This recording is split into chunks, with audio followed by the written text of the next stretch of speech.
If you suffer from dry skin or eczema and you need help, I got you. You know what you came here for. Sit back and tune in for Eisha Taylore. Yeah. What's up, y'all? Welcome and welcome back to my channel. I'm your girl, Eisha Taylore. Today's video is going to be about eczema, dry skin, especially if you're watching this in the winter. This is going to be a game changer for you. But regardless of the time of the year and the weather, this is gems, okay? Get your notebook and your pen and your checkbook. Did I say checkbook? And your debit card and your Apple Pay. So if you know me in real life, then you know that I've suffered from eczema since a baby. Like, I have the big threes, what they call it, which is eczema, asthma, and allergies. I have all three, but now that I'm older, I'm actually looking into more natural remedies and natural ways to combat all three of them. And so far, the allergies, I'm almost there, I'm figuring it out, but the eczema, I think I've gotten it. Okay, I'm gonna insert some pictures throughout this video, a couple jump scares, but it's proof to show that what I'm doing is actually working. Eczema and skin issues in general is usually a huge indication of what's going on inside of your body. Acne and eczema, though, go hand in hand, or rosacea or psoriasis, dandruff even, because dandruff is just dry skin on the scalp, and scalp is a skin. All those are indications of your liver. Okay, so when your liver is suffering, it's gonna try to come out in your biggest organ, which is your skin. Liver, and look, I'm not a doctor, I'm not a, look, okay, this is just what I've been figuring out on my own, all that stuff. So if I say things incorrect, whatever, just stick with me, okay? So the liver, when it's trying to remove waste and it can't because it's clogged, it's gonna then be like, yo, skin, help me detox this real quick because I'm struggling over here. And then that's when you break out. That's when you have the eczema. That's when you have the dry patches, the scaliness, all that is because it's now trying to come out in your skin. Since I've started a liver cleanse, I'm about to show you in a second what I've been using. Y'all, my eczema is clearing up so well. My dark spots, my eczema will be itchy, so it'll be eczema, but then they would stay as dark marks after. It would hit me with hyperpigmentation. But once I started this liver cleanse, I wouldn't have been able to wear this top. I wouldn't have been able to show y'all that. My neck, I will insert what it looked like before. My neck wouldn't have looked this clear. My hands is getting a lot better because I get eczema really bad on my hands. This liver juice by Organic Olivia. I will leave it in the description bar. I'm not sponsored by them. I can't even get an affiliate code, child, because she is she's a small owner. It literally says it's a blend of medicinal herbs designed to support detoxification and healthy hormones. So again, your liver is that waste to support your skin and your hormones, and if that's off, everything else is off, right? So once I started taking this is actually was featured in my empties video. If you haven't seen that, I'll leave it for you to watch too, because I have a whole bunch of good stuff that are empties that's just part of my new health journey. But this in particular, it has like grapefruit, milk thistle. Once you start to learn these herbs, you'll be like, oh yeah, that supports liver, that supports that. But this has milk thistle, burdock root, dandelion root, turmeric, beetroot, red root. Like, this stuff has a lot of good stuff in it, and you would use 2 to 3 times a day after a meal. And I like this because I felt like what I was eating was actually contributing to my eczema. We all have triggers in life. We all have food sensitivities. For me, and I know it, is dairy. Like, when I eat cheese, I immediately start itching. Like, that's just always been my thing. But I'm just like, but I need some pizza with your cheese. I want cheese in my burrito. Like, but let's be for real. If you know your triggers, try to avoid them for your eczema. But the fact that this is something that I use after meals, because 2 or 3 times a day after a meal, I feel like it just detoxifies what I was eating. So first step is knowing your triggers, right?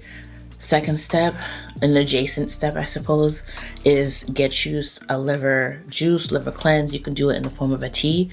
Organic Olivia has a tea. I haven't tried this tea that I'm about to mention, but it's from the Goddess collection. She has a liver cleanse tea. I'm actually drinking some other teas by her right now, and you can even get like milk thistle tea or dandelion root tea or things like that.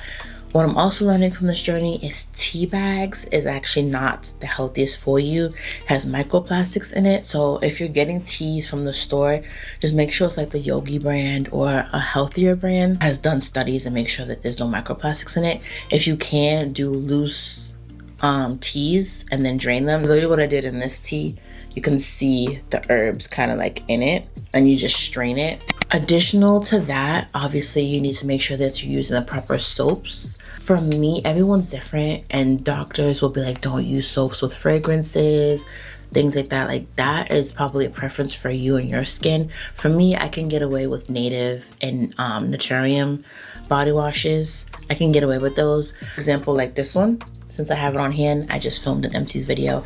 I can get away with using this and it doesn't irritate my eczema because my first wash is a Dr. Bronner's body wash.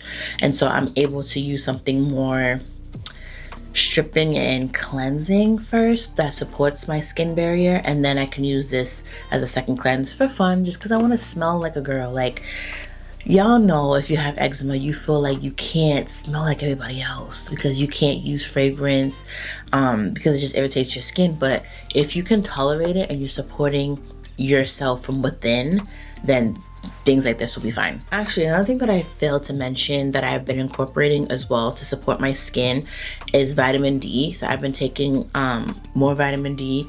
And I've been taking vitamin C in powder form. It tastes absolutely disgusting, but it's really been like helping with my skin. I feel like the powder form is a lot more effective than a pill form. So definitely check that out. I'll leave that in the description bar for you guys to check out as well. Okay, back to moisturizing. Sorry, I just had to mention that. I've also been using this, and like I said, I just filmed the empties video, so these are empty, but I have another one. Is the rose water spray. I basically use it as a toner. It says facial mist, but you can use this wherever you want. Wherever you are experiencing eczema, I suggest that after you come out the shower or even in the morning or whatever, you just spray it. So I sprayed it on my chest and then I will follow up with my moisturizer. And I felt like really tackling my moisturizing routine for my eczema hotspots really helped smooth out the surface, and then it kind of cleared the dark spots it left afterwards. So I really recommend something like this for your face or for your body. It's really hydrating. Y'all know I love my La Roche-Posay triple moisturizing cream. I will always purchase this. We all know that when you have eczema, there are sometimes like lotions that make you itch even more. This doesn't do that. And it's not something that I would never stop using, but I did kind of substitute this for a quick second. I've been using organic coconut oil. I used to do this a lot back in the day for my eczema. I don't know why I stopped, but I went back to doing that, and y'all, my skin has just loved it. Now, oil is not a moisturizer. We know this. Oil is a sealant. So you have to make sure that when you're coming out the shower that your skin is still damp. We know this. Don't shower in hot water, blah, blah, blah. Don't shower in hot water. Leave your skin a little bit damp when you come out the shower, damp as opposed to rubbing with the towel. Then you'll use the coconut oil to kind of just seal in that moisture from the shower. You can even rehydrate your skin with the rose water like I mentioned, and then put the coconut oil on. You will see a difference in your dark marks, your eczema, as long as you're not allergic, okay? Please. Please. But since I switched back to coconut oil, I've seen a lot of a difference in my skin trying to become more even and less irritations and less itchiness. Also, if you have a dog, this is a complete side note because Chanel loves coconut oil. She eats it. If your dog likes coconut oil, try not to be around your dog because she be trying to lick my skin after I come to the shower. She always busts into my bathroom. She's like, I smell the coconut oil, girl. Where it at? And then she smell my skin and lick my skin like, girl, excuse me. Just rude. Lastly, another game changer was me making my own body butter. So as much as I want to use the Fenty butter drop and the what's the other brand that everyone keeps talking about, Josie Maran body butter, I can't because it has fragrances and it doesn't have, let's be honest, the best ingredients, okay? Especially for my eczema. I'll leave the video down below of who I got this from, but this body butter is amazing. This is, you can make it more whipped if you want to, but I'm almost done, so I gotta make another one. Let me know if you want me to record how I make it, because I can.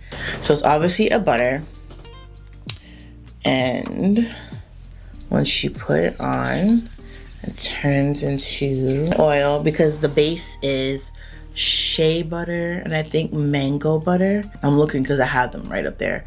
Yeah, I'll leave it down below. And once you put it on your eczema, on your skin in general, it leaves such a hydrating but non-greasy feel. Like, it's hydrated, but it's not like, oh my god, I have a whole bunch of body butter on oils on. I absolutely love this natural body butter, and I have been using that specifically on my chest just to see a difference. And between the coconut oil and this body butter, game changer for my eczema. Game changer. So yes, as much as you want to buy the conventional body butters and things like that, you might have to make your own and just sacrifice a little bit. And lastly, for my tips and suggestions on eczema and eczema health, is to dial back on the fragrances, meaning like your perfumes. We always put perfumes on. Take a look to see where you're experiencing your eczema. Obviously for me, I would spray, right? And then here it would break out. So I stopped doing that. Instead, I've been using more perfume oils. I would just put them on different areas on my skin to smell good. Or I would kind of start using more natural based fragrances. But as we know, they don't last as long. So take that with how you want to. But yeah, like I just made a complete switch. I also increased my water intake as well. And that's been a huge help on my skin. So yeah, I hope all these tips help you. Let me know in the comments below if you're experiencing eczema or dry skin, psoriasis too. I think the liver cleanse will really help you with that. And if you have any additional tips or things that help you, let me know in the comments below, because we're trying to help everyone here that visits this channel or visits this video. So yeah, let me know in the comments below. I will catch you guys in the next one. Don't forget to like, comment, and subscribe. Peace.